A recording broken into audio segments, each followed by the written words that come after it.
Hello students, very good evening. Welcome to Expert Faculty Zone.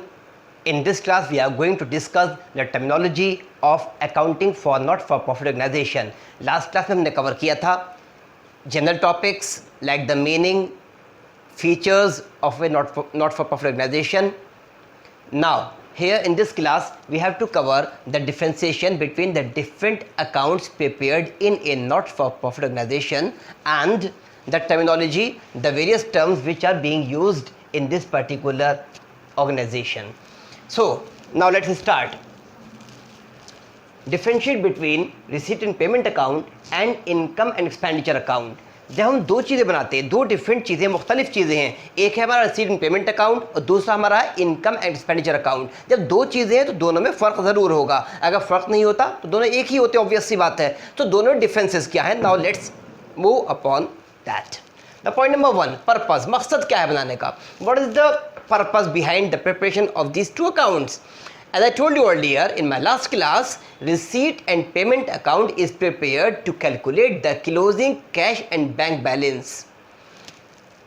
And on the other hand, the purpose of preparing income and expenditure account is to calculate the surplus or the deficit. दोनों का difference क्या है? पहला difference, receipt payment account हम बनाते हैं ये देखने के लिए कि साल के या महीने के या जब भी हम बना रहे हैं उस पीरियड के लास्ट में हमारे पास क्लोजिंग बैलेंस ऑफ कैश या बैंक कितना है या कैश ऑफ बैंक दोनों का कितना है.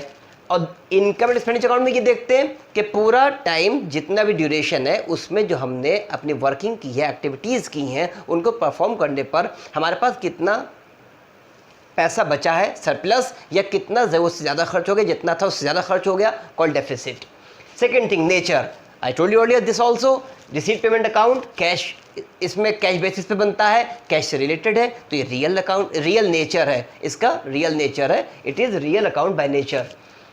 Income and expenditure account on the other hand is nominal account by nature, क्योंकि यहाँ पर क्या हो रहा है, इनकम एंड एक्सपेंडिचर हम शो कर रहे हैं, तो ये क्या है, nominal account by nature. Third thing, formation. कैसे आप बनाते हैं? आप बनाते हैं हर लेजर में, हर अकाउंट में, यू नो वेरी वेल कि एक डेबिट साइड होती है और एक क्रेडिट साइड होती है. लेफ्ट हैंड साइड को हम डेबिट बोलते हैं, राइट हैंड साइड को हम क्रेडिट साइड बोलते हैं. तो जब हमारा रिसीट एंड पेमेंट अकाउंट बनता है तो जैसा नेम है ऐसे ही हम लिखते हैं. रिसीट पहले लिखा है तो रिसीट को लेफ्ट हैंड पे डालते हैं और पेमेंट राइट हैंड पे बाद में लिखा है, इसको हम राइट हैंड पे डालते हैं. यानी डेबिट होगा रिसीट, क्रेडिट होगा payment. Where as in income and expenditure account, the name as given income and expenditure is reversed. इसको हम पलट देते हैं, उल्टा कर देते हैं. इसमें एक्सपेंडिचर पहले रिकॉर्ड होता है, डेबिट साइड में एक्सपेंडिचर आता है और क्रेडिट साइड में इनकम होती है. क्यों होता है? Anyone? Let me tell you. आपने अकाउंट्स में 11th क्लास में पढ़ा था rules of debit and credit. Do you remember the golden rules of accounting? Golden rule of accounting says, real account में it says, debit what comes in, credit what goes out. पैसा आ रहा है तो debit होगा, जाएगा तो credit होगा. तो हमने रिसीट पेमेंट अकाउंट में रिसीट पैसा आया तो डेबिट कर दिया, पेमेंट पैसा गया तो हमने क्रेडिट कर दिया. But income and expenditure account में थर्ड रूल अप्लाई होता है. थर्ड रूल क्या है? Debit all expenses and losses, credit all incomes and gains. जितने एक्सपेंसेस लॉस है डेबिट कर दीजिए, जितनी इनकम गेन है उसे क्रेडिट कर दीजिए. तो ये रूल यहाँ फॉलो हो रहा है, इसलिए इनकम एंड एक्सपेंडिचर अकाउंट में एक्सपेंडिचर डेबिट होता है, वेयर इनकम क्रेडिट होती है. Now next point, balance. जब हम रिसीट पेमेंट अकाउंट बना रहे होते हैं तो आपका बैलेंस होता है, कौन सा होता है? Opening balance of cash. कुछ पैसा आपका पहले से होता है, उससे हम अकाउंट स्टार्ट करते हैं. वो हम कहाँ रिकॉर्ड करते हैं? एज ओपनिंग बैलेंस लिखते हैं हम. To balance brought down, debit side में. फिर हम जितना पैसा था उसमें ऐड करते रहते हैं, मीन्स लिखते रहते हैं डेबिट साइड में. जितना पैसा जाता पेमेंट करते हैं वो क्रेडिट में लिखते रहते हैं. डेबिट का टोटल होता है, क्रेडिट का टोटल होता है, डेबिट में से क्रेडिट को माइनस करते हैं, क्लोजिंग बैलेंस ऑफ कैश आ जाता है. इनकम एक्सपेंडिचर अकाउंट में कोई बैलेंस नहीं होता, ओपनिंग बैलेंस कुछ नहीं होता. कहाँ से आएगा ओपनिंग बैलेंस? खर्चा है या आमदनी है, तो बैलेंस का सवाल ही नहीं है. Capital and revenue items. जब हम बनाते हैं रिसीट एंड पेमेंट अकाउंट, इसमें हर तरह का आइटम रिकॉर्ड होता है, हम कोई आइटम छोड़ते नहीं हैं. ये पहला अकाउंट है जो बन रहा है नॉट फॉर प्रॉफिट ऑर्गेनाइजेशन में. पहले अकाउंट में एक आधार होता है, एक बेस होता है, यहाँ पर हर चीज़ रिकॉर्ड की जाती है, क्योंकि जितनी चीज़ें खरीदी सब पे पैसा दिया, जितनी चीज़ खरीदी बेची सब पे पैसा आया, इसलिए हर चीज़ को रिकॉर्ड करते हैं, कुछ नहीं छोड़ते. इनकम एंड एक्सपेंडिचर अकाउंट में जब हम ये बनाते हैं तो हम कुछ चीज़ों को छोड़ देते हैं। किन चीज़ों को छोड़ देते हैं? जो कैपिटल नेचर की होती हैं उन चीज़ों को हम छोड़ देते हैं। जो रेवेन्यू नेचर की होती है उन्हें हम रिकॉर्ड कर लेते हैं। रेवेन्यू नेचर क्या है? जो बार बार हो रहा है, लगातार हो रहा है, after a particular period of time हो रहा है। हर महीने बिजली का बिल जा रहा है, हर साल डेप्रिसिएशन लग रहा है, ये चीज़ें हम इनकम एक्सपेंडिचर अकाउंट में रिकॉर्ड करेंगे। लेकिन जो कैपिटल नेचर की हैं, जो कभी हो रहा है, जिसका कोई टाइम फिक्स नहीं है, उसको हम इनकम एक्सपेंडिचर अकाउंट में शो नहीं करते, बल्कि डालते हैं सीधे बैलेंस शीट में। क्यों? क्योंकि रिसीट पेमेंट अकाउंट पहले बन चुका, ये कैश बेसिस का है, कैश इन्वॉल्व हुआ, चीज़ रिकॉर्ड हो गई। लेकिन इसके बाद दो अकाउंट बनने हैं जो कि इसके बेसिस पे, इसके आधार पे बनने हैं। जब इसके बेसिस पे बनने हैं तो यह बाइफर्केशन होता है। जो रेवेन्यू नेचर के आइटम होते हैं वो सारे जाते हैं इनकम एंड एक्सपेंडिचर अकाउंट में, जो कैपिटल नेचर के आइटम होते हैं वो सारे जाते हैं बैलेंस शीट में। Next, adjustments. रिसीट और पेमेंट अकाउंट में कोई एडजस्टमेंट नहीं होता अमूमन। क्यों? क्योंकि ये कैश बेसिस पे बनता है और कैश बेसिस में एडजस्टमेंट नहीं हुआ करते। इनकम एंड एक्सपेंडिचर अकाउंट बनता है एक्रूअल बेसिस पर, तो यहाँ पर एडजस्टमेंट होते हैं, यहाँ पर एडजस्टमेंट होते हैं, इसमें हम एडजस्टमेंट रिकॉर्ड करते हैं। Next is item of previous year, current year, next year. P Y previous year, C Y current year, N Y next year. Receipt and payment account में हर तरह का आइटम रिकॉर्ड होता है रिलेटेड टू एनी ईयर। लेकिन जब हम बनाते हैं इनकम एक्सपेंडिचर अकाउंट, वहाँ पे सिर्फ करेंट ईयर का आइटम आता है। बच्चे यही मिस्टेक करते हैं। नॉर्मली स्टूडेंट जो मिस्टेक करते हैं वो इसी पॉइंट पे करते हैं। This is the main thing. दो चीज़ें होती हैं जहाँ पे student they always commit mistake, mind apply नहीं करते क्योंकि नर्वस होते हैं एग्जाम देने में। तो पहली चीज़ क्या है? इनकम एक्सपेंडिचर अकाउंट में किसी भी तरह का आइटम शो कर देते हैं, ऐसा कभी नहीं होता। इनकम एंड एक्सपेंडिचर अकाउंट में सिर्फ और सिर्फ करंट ईयर का आइटम रिकॉर्ड होता है, क्योंकि ये एक पर्टिकुलर पीरियड से रिलेटेड है। यहाँ पर सिर्फ एक साल का यानी करंट ईयर का आइटम आएगा। अगर कोई प्रीवियस ईयर का आइटम इंक्लूड है उसे लेस कर दिए, एक्सक्लूड कर दिए, माइनस कर दीजिए। अगर कोई नेक्स्ट ईयर का आइटम है उसे ही माइनस कर दीजिए, दैट्स ऑल। दूसरी गलती करते हैं सब्सक्रिप्शन में, वो भी आएगा आगे। डेप्रिसिएशन। डेप्रिसिएशन कैसे होता है? इसका बेस क्या है? Accrual basis. हमारा इनकम एंड एक्सपेंडिचर अकाउंट बन रहा है एक्रूअल बेसिस पर, तो डेप्रिसिएशन यहाँ पर रिकॉर्ड होता है। वैसे भी डेप्रिसिएशन कैसा आइटम है? नॉन कैश आइटम है। हमने अपने एसेट को डेप्रिशिएट कर दिया। हमारे पास फर्नीचर है, फर्नीचर हमने खरीदा था 6 लाख रुपीज़ का, उस पर 20% सपोज डेप्रिसिएशन चार्ज हुआ, तो 20% से 1,20,000, वैल्यू कितनी बची? 4,80,000। तो यहाँ पर डेप्रिसिएशन से हमारे एसेट की वैल्यू डाउन हो गई, लेकिन कुछ कैश बिजनेस से बाहर गया? No, we had never made any payment regarding this. Depreciation से कैश बिजनेस से बाहर नहीं गया, इसलिए ये हमारा रियल अकाउंट में यानी कि आपके रिसीट एंड पेमेंट अकाउंट में रिकॉर्ड नहीं होता। इनकम एंड एक्सपेंडिचर अकाउंट में रिकॉर्ड हो जाता है। इसको हम इनकम एंड एक्सपेंडिचर अकाउंट में रिकॉर्ड करते हैं क्योंकि ये एक्रूअल बेसिस पे बनाया जाता है। Now let's move on. Another concept is fund-based accounting. What is fund-based accounting? Fund-based, we have two bases, fund-based and non-fund-based. Fund-based वो होता है जहाँ पर हमारे पास किसी काम को, किसी चीज़ को करने के लिए कोई पर्टिकुलर फंड बनाया जाता है। कोई भी हम फंड बनाते हैं उसको बोलते हैं फंड बेस। जहाँ फंड नहीं होता वो होता है नॉन फंड बेस। यहाँ पर कुछ पैसा है, हमें मिले 50 लाख रुपीज़। 50 लाख रुपीज़ जो हमने रिसीव किए एज डोनेशन और एल्स कहीं से भी आया। जैसे हम कोई भी सोसाइटी बनाते हैं तो सबसे पहले उस पर पैसे इन्वेस्ट करते हैं अपने आप, कुछ लोग मिलकर, मेंबर्स वगैरह मिलकर, उसको हम बोलते हैं कॉर्पस अकाउंट। तो वो एक फंड बेस होता है, हमें पता होता है पैसा कहाँ इन्वेस्ट करना है, उस पैसे को कहाँ यूज़ करना है। ऐसी कोई हमें डोनेशन देता है तो वो बताकर देता है, कभी कभी इस पैसों को यहाँ इस्तेमाल करेंगे, कभी कभी होता है हमें बताकर नहीं देता तो मुझसे कहीं भी इस्तेमाल कर लेते हैं। That is called non fund base. अब इसमें कुछ आइटम रिस्ट्रिक्टेड होते हैं कि यहीं पर इसी तरीके से इस्तेमाल होंगे, कुछ आइटम्स पे कोई रिस्ट्रिक्शन नहीं होता कहाँ इस्तेमाल होंगे, तो उन्हें जनरल मानते हैं, कहीं भी इस्तेमाल करते हैं। आइए देखते हैं कैसे। सबसे पहले होती है गवर्नमेंट ग्रांट।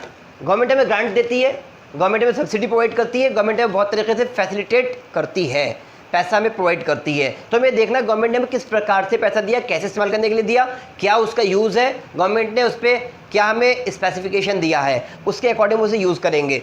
अगर गवर्नमेंट ने कोई फंड के लिए पैसा दिया है, सपोज बिल्डिंग फंड के लिए पैसा दिया, तो बिल्डिंग खरीदने, बिल्डिंग एक्सटेंशन करवाने, बिल्डिंग का रिनोवेशन करवाने भी पैसे का इस्तेमाल होगा। एक्सटेंशन करवाना, रिनोवेशन करवाना, न्यू बिल्डिंग परचेज करना, दैट्स ऑल, इस तरह की एक्टिविटीज़ होंगी। अगर गवर्नमेंट ने पैसा दिया पर कोई उस पर हमें बताया नहीं है कहाँ यूज़ करना है, तो वो जनरल है, हम उसे कहीं भी इस्तेमाल कर सकते हैं, जनरल ग्रांट को, no problem at all. Another endowment fund. What is endowment fund? Endowment fund is the amount which is received by a not for profit organisation और एन एनजीओ।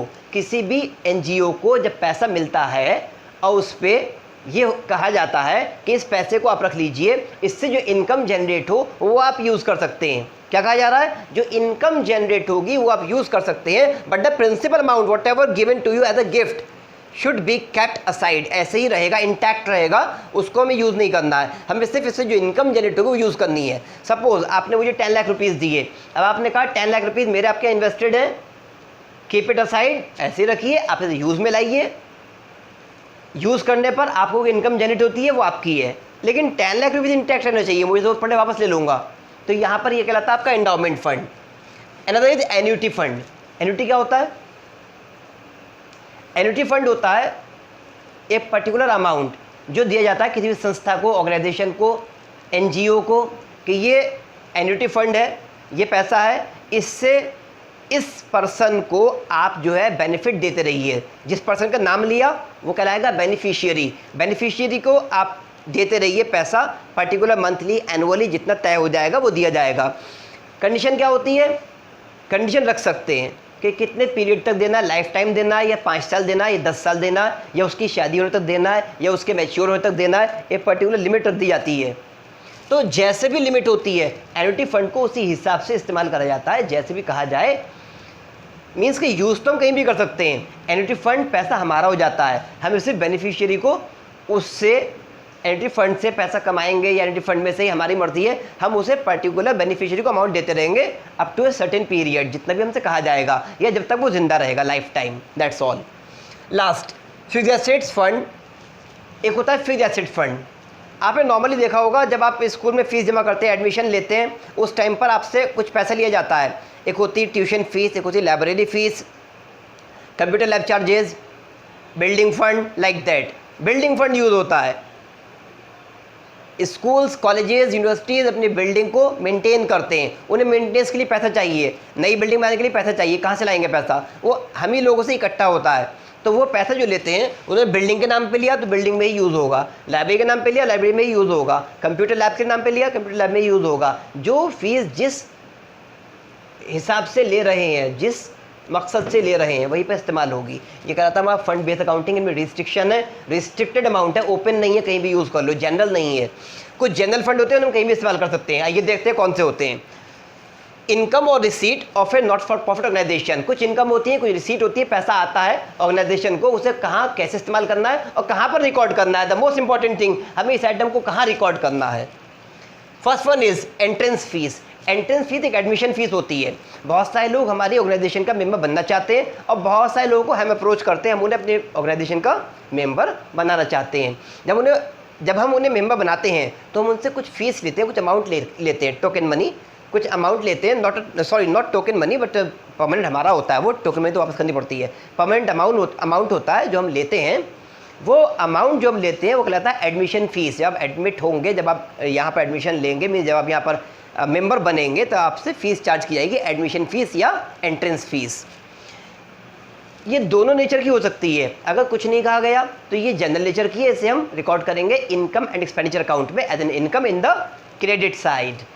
अगर कहा गया, सपोज ऐसे कहा गया, treat 40% of the entrance fees as of capital nature, तो जो 40% कहा गया उसको हम कैलकुलेट करेंगे। सपोज 10,000 रुपीज़ है, 10,000 का 40% 4,000 रुपीज़, 4,000 को रिकॉर्ड करेंगे, कैपिटलाइज करेंगे, मीन्स को कैपिटलाइज कर देंगे, हम लॉन्ग टर्म का मान लेंगे और इसको हम बैलेंस शीट में शो करेंगे लायबिलिटीज साइड में। जबकि बचा 60%, रिमेनिंग 60% हमारा हुआ रेवेन्यू इनकम, उसको हम शो करेंगे इनकम एंड एक्सपेंडिचर अकाउंट पे क्रेडिट साइड में as income. Next, life membership fees. Life membership fees क्या होती है? As the name suggest, life membership. कुछ मेंबर ऐसे होते हैं हमारे ऑर्गेनाइजेशन के लाइफ टाइम मेंबर बन जाते हैं। हम कहते हैं कि एनुअल अगर आप फीस देंगे टू कंटिन्यू योर मेंबरशिप, अगर आप एनुअल फीस देंगे वो कहलाएगा सब्सक्रिप्शन। अगर आप लाइफ में एक बार दे देंगे that is called life membership fees. Annual subscription हम कहते हैं भाई हम 300 रुपीज़ पर ईयर लेंगे। अगर आपको लाइफ मेंबर बनना है तो आप 10,000 रुपीज़ दे दीजिए। अब आपकी लाइफ कितनी भी हो उससे हमें कोई मतलब नहीं है। तो बहुत से लोग जो यंग एज होते हैं वो लोग क्या करते हैं, लाइफ मेंबरशिप ले लेते हैं। वो सोचते हैं ज़िंदगी बहुत अभी 30 ईयर्स और जीना मोर और लेस एक स्टैंडर्ड लाइफ जो है 60 ईयर्स की होती है। 30 ईयर्स के अभी हमें बच्चे कितने 30 ईयर्स, तो 30 ईयर्स के लिए हम दे रहे हैं, सही है, एक बार में दे के ख़त्म करो, क्योंकि आगे जो है मेंबरशिप फ़ीस, सब्सक्रिप्शन फ़ीस बढ़ सकती है, इसलिए वो एक बार में दे देते हैं। ऐसे भी लोग होते हैं। तो लाइफ मेंबरशिप फ़ीस किसी व्यक्ति ने अपनी लाइफ में एक बार दिया, तो क्या हुआ, कैपिटल नेचर। जो चीज़ें कभी कभी होती हैं उनको हम बोलते हैं कैपिटल नेचर, तो ये हमारी जाएगी बैलेंस शीट में। कैपिटल नेचर का आइटम जाता है बैलेंस शीट में, रेवेन्यू नेचर का आइटम जाता है इनकम एंड एक्सपेंडिचर अकाउंट में। Next, subscription. As I told you right now, subscription क्या होता है, हिंदी में से बोलते हैं चंदा। अपनी मेंबरशिप को कंटिन्यू रखने के लिए कोई भी मेंबर एनजीओ में या नॉट फॉर प्रॉफिट ऑर्गेनाइजेशन में या सोसाइटी में या ट्रस्ट में पैसा देता है एनुअली, जो एनुअली पैसा देता है वो कहलाता है सब्सक्रिप्शन, चंदा। ये रेवेन्यू नेचर का होता है, इसको हम इनकम एंड एक्सपेंडिचर अकाउंट में क्रिएट करते हैं। स्पेशल रिसीट, स्पेशल रिसीट वो होती हैं जो कि किसी स्पेशल मकसद से ली जाती हैं, या पैसा इकट्ठा होता है, कलेक्शन होता है। सपोज़ हमें कोई पार्टी ऑर्गेनाइज करनी है, एनुअल फंक्शन होना है, उसके लिए हम सारे मेंबर्स से एनुअल फंक्शन के लिए 800 रुपीज़ पर हेड ले रहे हैं, तो वो हमारा क्या है, एक स्पेशल रिसीट हो गई, उसको हम स्पेशल ट्रीट करते हैं। इसको हम अलग से दिखाते हैं, रिसीट कितना पैसा आया, जितने खर्चे हो गए इससे रिलेटेड वो इसमें से माइनस हो जाएंगे, जो पैसा बचेगा वो हम शो कर देंगे इनकम एंड एक्सपेंडिचर अकाउंट में। Donation, again the donation is of 2 types. Donation 2 तरह की होती है, एक स्पेसिफिक डोनेशन और एक general donation. Specific donation, specific आई है पर्टिकुलर, तो रिस्ट्रिक्टेड है, इसी काम में इस्तेमाल करना है। और अगर डोनेशन आई है जनरल है, कुछ बताया नहीं गया, तो उसे हम कहीं भी इस्तेमाल करें, हमारी मर्जी है। सपोज़ हमारा चैरिटेबल ट्रस्ट है, हमारे चैरिटेबल ट्रस्ट पे किसी ने ये कहा कि आपको हम पैसा दे रहे हैं, जो भी मशीनरी इक्विपमेंट आपके चैरिटेबल ट्रस्ट में इस्तेमाल होते हैं वो ख़रीद लीजिए। तो वो एक पर्टिकुलर यूज़ हो गया, इक्विपमेंट बता दिए, इक्विपमेंट ख़रीदने, तो उसे हम स्पेसिफिक पर्पज़ इक्विपमेंट ख़रीदने में इस्तेमाल करेंगे। Suppose ultrasound machine, X-ray machine, like that. अगर हमें कुछ नहीं कहा गया तो हमारी मर्ज़ी, हम दवाइयाँ ख़रीद के फ्री बांट दें, हमारी मर्ज़ी, हम कहीं भी इस्तेमाल करें, हम बिल्डिंग में इस्तेमाल कर लें, हम वाइट वॉश करवा लें, एनीथिंग।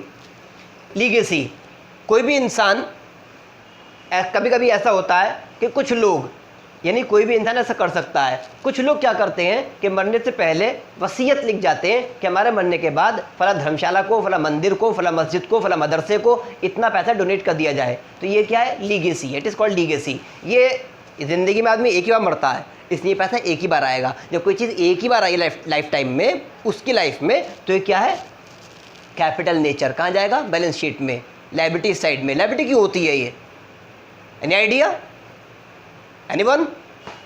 लायबिलिटी क्यों कहलाती है, क्योंकि ये पैसा हमें मिला, हमारी क्या है, ऑर्गेनाइजेशन, एनजीओ, बिजनेस नहीं है, एनजीओ है, ओनर नहीं है, हम सिर्फ मेंबर हैं। तो हमें सोसाइटी के नाम पर पैसा लिया, तो सोसाइटी पर खर्च किया या नहीं किया, क्या स्पेंड किया, इसलिए लायबिलिटी है, देनदारी है, हमें दिखाना है। Next, sale of old sports material.